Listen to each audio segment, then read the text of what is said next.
বলেছিলাম যে 6 দিন ব্যাপী একটা আপনার খুব বড় কর্মসূচি নেওয়া হয়েছিল।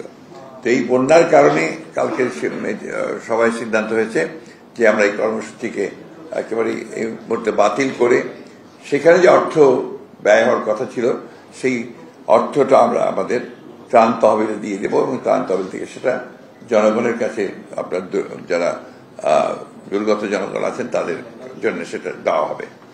এবং আমরা এখন যেটা থাকবে কর্মসূচি সেটা হচ্ছে যে আমাদের দলীয় পতাকা উত্তোলন করা হবে প্রত্যেকটি আমাদের যে শাখাগুলো আছে সেগুলোতে সারা দেশে।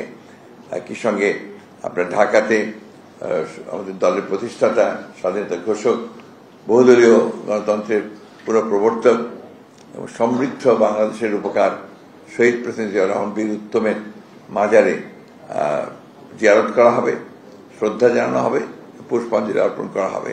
এটা 11টায় বছর 11টায়।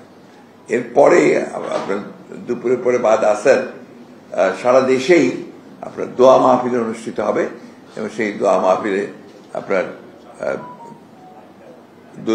বন্যায় দুর্গত মানুষের জন্য, বানভাসী মানুষের জন্য এবং সাম্প্রতিক যে আন্দোলন সেই আন্দোলনে নিহত শহীদদের জন্য আপনার আল্লাহর কাছে দোয়া চাওয়া হবে। এবং একই সঙ্গে দেশনেত্রী বেগম খালেদা জিয়ার সম্পূর্ণ রোগ মুক্তির জন্য আমরা দোয়া চাইব এবং আমাদের যারা কারাগারে আছেন তারা তাদের মুক্ত হওয়ার এবং দেশে ফিরে আসার জন্য আমাদের চেয়ারম্যান যেন তারেক রহমান সাহেব যেন দ্রুত দেশে ফিরে আসতে পারেন সেই জন্য আমরা দোয়া চাইব।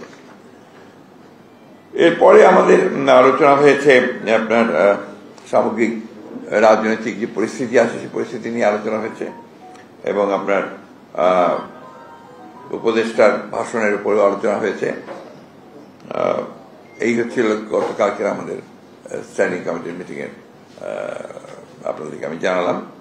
আরেকটা বিষয় যেটা আপনার খুব জরুরি আপনার জানানো সেটা হচ্ছে যে আমরা লক্ষ্য করছি যে বিভিন্ন জায়গায় আপনার কিছু কিছু দুর্বৃত্ত তারা বিভিন্ন রকম অপকর্ম করে বিএনপির উপরে আপনার চাপানোর চেষ্টা করছে।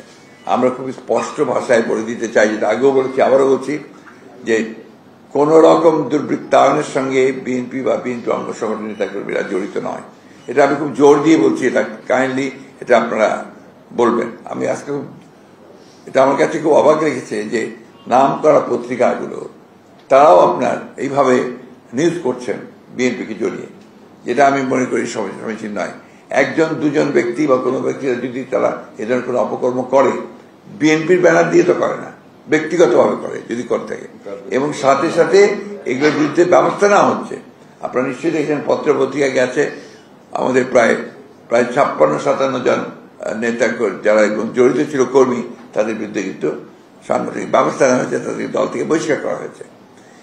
এই জিনিসটা আমি অনুরোধ করবো, এই জিনিসটা আপনারা অবশ্যই একটু মানে আপনাদের পত্রিকা বা আপনাদের চ্যানেলের মধ্যে এটা একটু মাথায় নেওয়ার জন্য আমি অনুরোধ করব।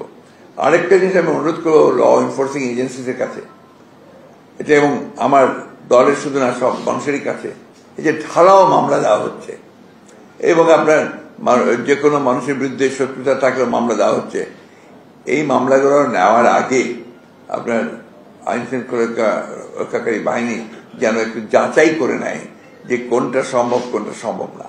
একটু প্রাথমিক যে তদন্ত সেটা করা দরকার। তা না হলে একটু ব্যক্তিগত সূত্র থাকলেও তার নাম দিয়ে দেওয়া হচ্ছে।